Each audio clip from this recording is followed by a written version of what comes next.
Welcome to Following on India. I'm Neil Manthorp and I'm joined by Chetan Narula in India to review the first day of the first test between India and South Africa at Eden Gardens in Kolkata. I have to say, from a neutral perspective, it was a day of massive anticlimax, but a wonderful day for India, who bowled South Africa out for 159. Temba Bavuma did his first job, the primary job. He said he'd been practicing with the coin and he called correctly, chose to bat first.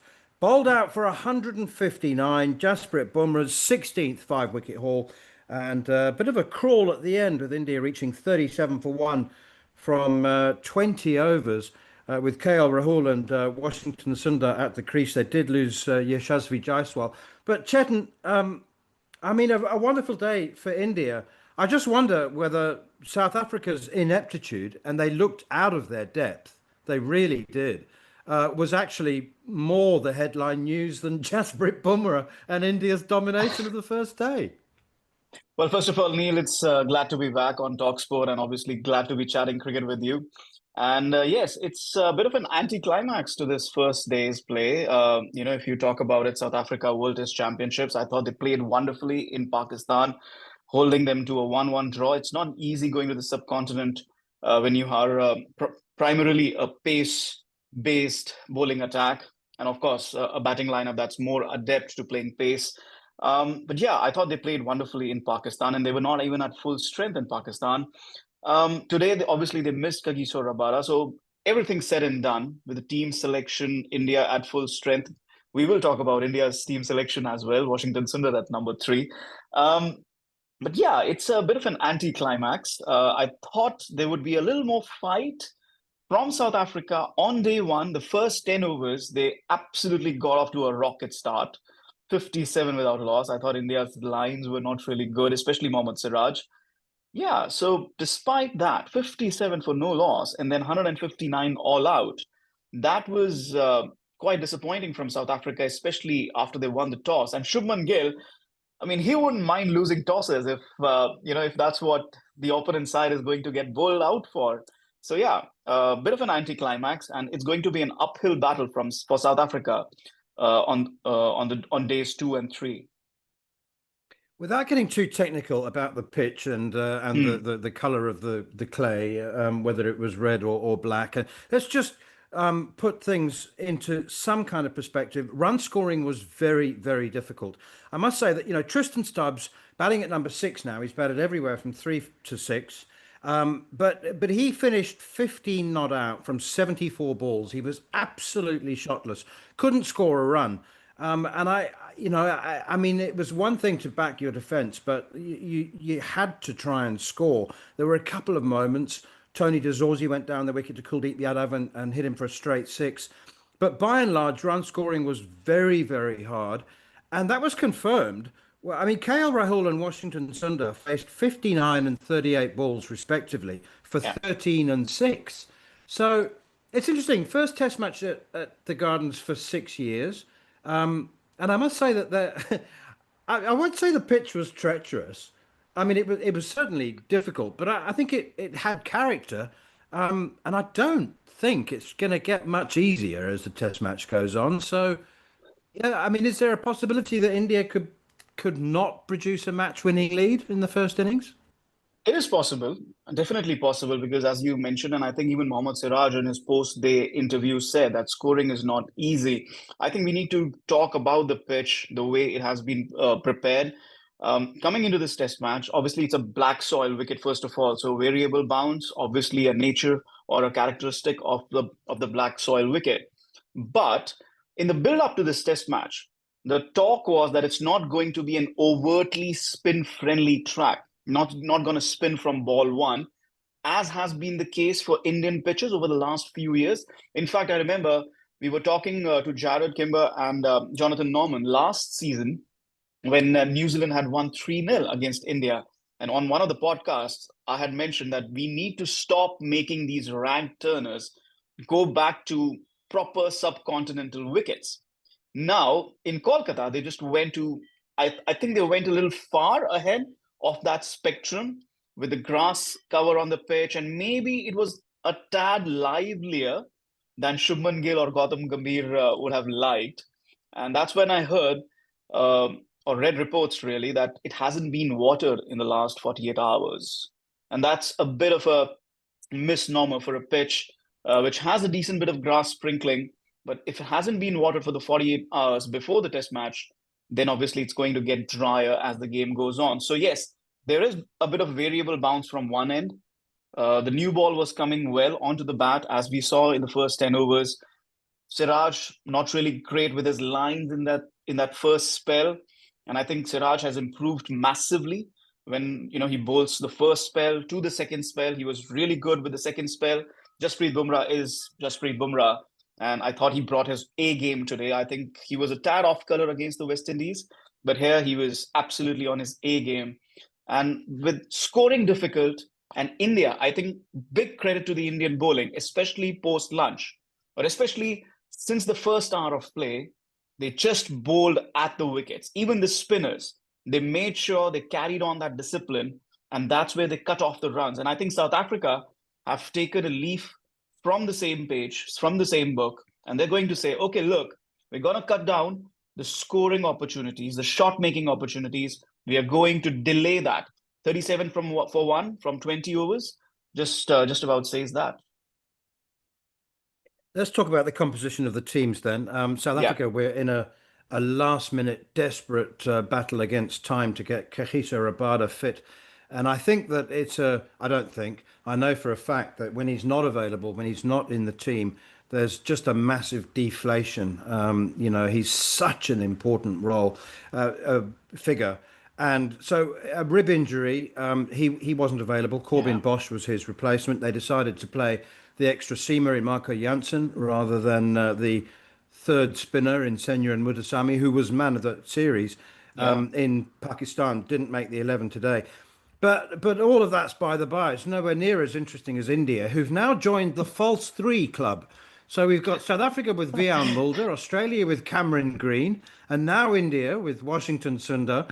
Number three used to be reserved for your best player. And now this rash of false threes. Actually, I'm being unkind on Washington. I mean, he could actually pull it off, couldn't he? He could, because he started off his career, especially in first class for Tamil Nadu, as an opener, and then he batted at number three. And in fact, he was actually a batter who bowled some off spin, and then he bowled really well the off spin, and that became his forte. And now he's a bowling all rounder or spin bowling all rounder. And for me, he walks into both white ball formats. And over the last couple of seasons, we've seen how he's got a secure spot in the test side as well. Gautam Gambhir really prefers him. He really wants him in the test lineup as well. So it's a matter of finding that spot where Sundar really fits in. Look, the only thing that I don't like about this is that Sai Sudarshan has now been discarded after a few test matches and said, look, we're not going to pick Sai Sudarshan at number three. We're going to go with Washington Sundar. It was a revolving door between Sai Sudarshan and Karun Nair in England, which was again a tad disappointing because you pick one batter and you go with him throughout the series. You either pick Sudarshan or Karun Nair and you go with them throughout the series in England. I thought Karun Nair should have batted at number three in England, but it didn't happen. Now they come home against West Indies. They dropped Karun Nair because they're backing Sai Sudarshan at number three. He scores 87 in Delhi in the first innings, and it was a good innings. And now, first test against the World Test Championships, he's again out of the side because they want an extra bowler or an extra spinner. So there are a few elements to this. Are four spinners going to do the job when three aren't going to do the job? You have two left-arm spinners. You don't want to drop Jadeja or Akshar Patel. You cannot drop Kuldeep Yadav. He must play every game possible for India, irrespective of format. Then you also want Washington Sundar. Yes, you want all-rounders, but in test match, you probably want a specialist batter at number three. Now, again, going back to your point, Washington Sundar can do the job.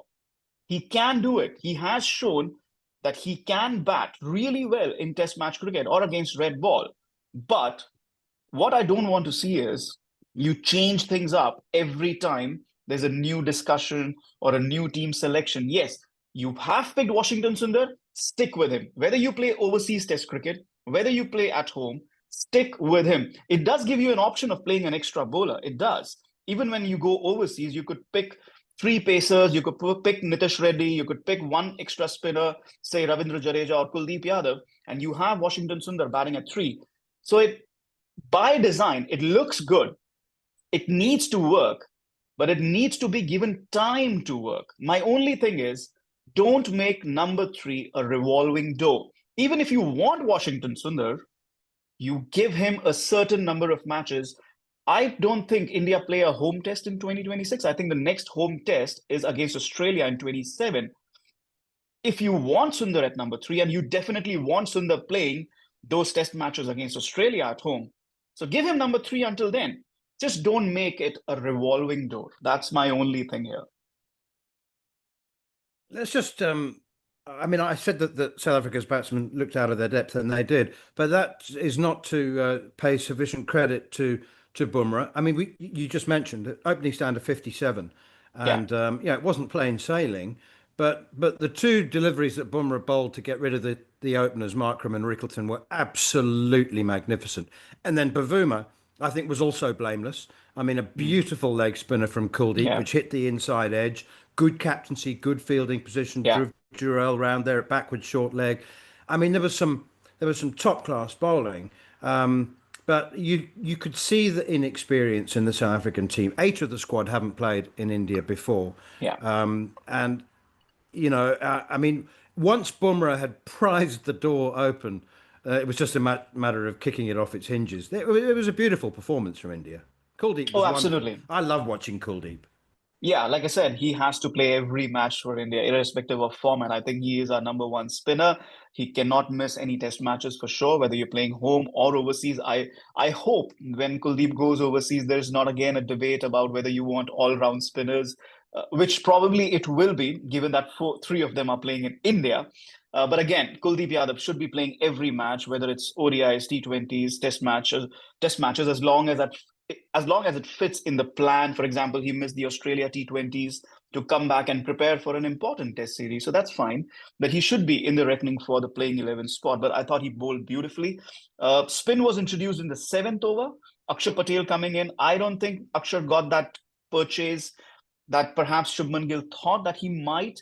I think Kuldeep Yadav should have come in the seventh over himself rather than come in the 14th over. So I think that was one change that Shubman Gill got wrong. But overall, I think after the first hour of play, Shubman Gill was on the money with his bowling choices. And I think the key for India's bowling today was the way Siraj bowled in the second spell. Because Yes. with only two pacers, you need that support. Jasprit Bumrah is Jasprit Bumrah. He does what Bumrah does. Kuldeep Yadav bowled beautifully, but I think Jadeja and Patel, Washington Sundar, I think he bowled only one over. So they were not getting that purchase, they were not getting that help. So it was really important that Siraj came back in his second spell, came back after lunch and attacked the stumps, did not give that scoring opportunity to South Africa. And I think he was absolutely beautiful in that spell. And he deservedly got those two wickets. So a brilliant bowling performance from India. But I do want to ask you, Neil, I looked at this batting lineup, or I looked at this playing 11. Obviously, Kagiso Rabada is a huge miss for South Africa. Just look at the way the pitch has played out on day one, what Bumrah did. I mean, if this was Bumrah versus Kagiso Rabada, that would be absolutely beautiful because Kagiso Rabada would trouble India's batters just like Bumrah is troubling South Africa's batters. But that's not the case. Do you think the bowling attack is what it is, but do you think they have missed a trick with the batting lineup? Because Temba Bavuma comes back in, and there's a lot of moving around in that batting lineup. It's very different from what they had in Pakistan, and it kind of worked in Pakistan. Or is it that India and Pakistan are two different sides, two different conditions? They needed to make those changes. I wasn't sure those changes were for the good. Well, Bavuma had to come back, and not just Yeah, because he's captain. He's averaged 60 over the last 2 years. He's a very fine player of spin, so he had to come back in, and just like India wanted a Washington Sundar, South Africa want Vian Mulder, which is why he yeah, bats at three, at because three. that's where the spot is. His penchant for the reverse sweep was in full evidence today, before he finally missed one. He did middle a few and he hit one for four, Yeah, but It's never going to look good when you're dismissed reverse sweeping plum LBW, and then you review it and the ball was shown to be hitting the middle of middle. I think it is what I actually South Africa's reviewing was appalling today. Wasn't Yeah. it? They Yeah. burnt three. Three. Just Yeah. absolutely dreadful. Kyle Verreynne was also hit in front of middle of middle because the ball deflected onto his bat. He reviewed it. Technology doesn't lie. The batting lineup is what it is. I think Tristan Stubbs is he's cursed by the almost by the backing that Shukri Conrad gives him. He's Mm. coaches have their favourites. They're human beings. Tristan Stubbs is a fabulous cricketer. He is. I mean, you know that. Mm. You've seen him in the IPL. He's a wonderful cricketer. He's been struggling for over a year, Yeah. and to watch him today was painful. I mean, it just looked like he didn't know how to score a run. He didn't have the options. It wasn't like he was playing and missing. All he had was survival. But having said all that, my feeling was that it's more of a 250 wicket rather than a 150 wicket. I think there's a lot in it. I think there's a lot of variable bounce, and it ball turned. Bumrah got it Mm. to seam. So it's full of spice and full of character without in any way being a bad pitch. So South Africa have a habit of bouncing back. I don't know Yeah. that they'll be up for it this time. But you know what? Concede a first innings lead of less than 100, and I can see a way back. Before we wrap up, we do need to talk about this bit of a brouhaha on social media. I don't tend to give brouhahas on social media any media attention. Yeah.